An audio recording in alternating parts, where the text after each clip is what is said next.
श्री शिव नमस्ते हम दोस्तों एंड सुप्रभात। चलो मैं आपको आज मेरा सुबह का दिनचर्या दिखाती हूँ आपको। मैं सुबह सुबह उठ चुकी थी 6 बजे, और 6 बजे उठते से ही हमारे जो दरवाज़ा रहता है उसमें पानी छींटना पड़ता है। मेरे सास बोलते हैं यहाँ पर नियम है, बोले पता नहीं क्या होता है। फिर उसके बाद मैंने बाला दरवाजे पर पानी छींचा, फिर जाल दरवाजे में पानी छींचने में आ गई थी। मंदिर का लाइट वगैरह भी चालू कर दिया था। फिर उसके बाद देखो मैंने दरवाज़ा थोड़ा सा लगा दिया था और पर्दे से ढक दूँगी मैं लगा के। फिर उसके बाद फिर करने के बाद मैं फटाफट घर में झाड़ू लगा दूँगी। फिर झाड़ू लगाने के बाद मैं साड़ी पहनने के बाद बाहर भी आ गई थी आंगन में झाड़ू वगैरह लगाने के लिए।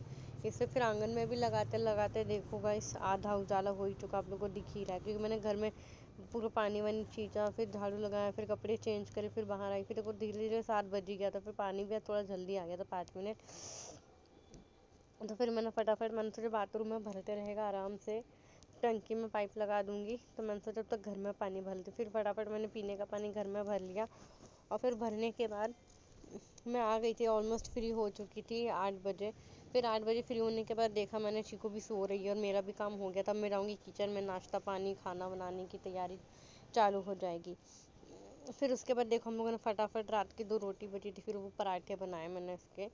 फिर उसके पराठे बनाने के बाद डॉक्टर बाबू को बोला, डॉक्टर बाबू आज तुम सब्जी काट दो, मैं चाय बना के देती हूँ तुमको। फिर वो चाय बना के दे दिया मैंने उनको, और वो बैठे बैठे सब्जी काट रहे और खा रहे। तो मैंने बोला, पहले 2 रोटी है, एक तुम खा लो एक मैं खा लूँ, फिर सब्जी काट देना। फिर मुझे आटा भी मलना उनके लिए नाश्ता बनाने के लिए। फिर फटाफट से मैंने रोटी बनाई और साइड में कुंदरू की भाजी मैंने बिठा दी। तो मैं यही करती, सब्जी भाजी कुछ भी काट के एक तरफ बिठा देती और एक तरफ से रोटी होता है।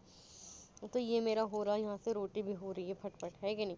फिर उसके बाद गाइस देखो मेरा खाना वाना बनने के बाद, रेडी होने के बाद, मैं करेक्ट 11 बजे मेरा काम फिनिश होता है खाना वाना बनने के बन गुना के।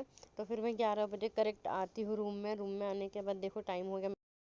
उसके बाद मैं नहा धो के आ गई थी पूजा देने के लिए।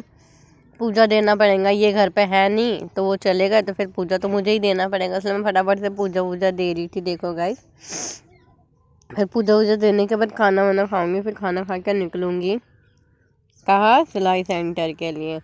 इसीलिए तो फटाफट से मैंने पूजा वूजा दे दिया। लास्ट प्रोसेस मेरी यही रहती है कि शंख बजाना, फिर उसके बाद ख़त्म हो जाएगा। फिर उसके बाद फटाफट से मैंने पूजा समेट के फिर खाना खाने आ गई थी। तो फिर खाना वाना खाने के लिए मैंने ज़्यादा खाना चावल लिया नहीं, क्योंकि टाइम हो जाएगा जाने के लिए, इसलिए मैं जल्दी जल्दी खाना खाऊंगी। फिर फटाक से खाना वाना खाने के बाद मैं छत के ऊपर आ गई थी कपड़े उपड़े टांगने के लिए, कि सूख जाएगा। मैं ऊपर से टांगती हूँ कि धूप अच्छा तेज़ है ना, तो वो सूख जाएगा। और प्रॉपर क्या है ना, ऊपर ना हम लोगों ने पेड़ वेड़ भी लगाए हैं, तो रोज़ सुबह भी आना कपड़े की वजह से सुबह भी आना हो जाता है, शाम को भी आना हो जाता है, तो पेड़ में पानी भी देना हो जाता है। फिर मैं आज मैं फ़ोन नहीं लेके जाऊँगी, मेरे फ़ोन में चार्ज ही नहीं है बिल्कुल भी, तो इसलिए मैंने फ़ोन घर पर रख दिया। मैं जाती हूँ। सो गाइस ये था मेरा सुबह से 12-1 बजे तक का दिनचर्या। मिलते फिर नेक्स्ट व्लॉग में, बाय।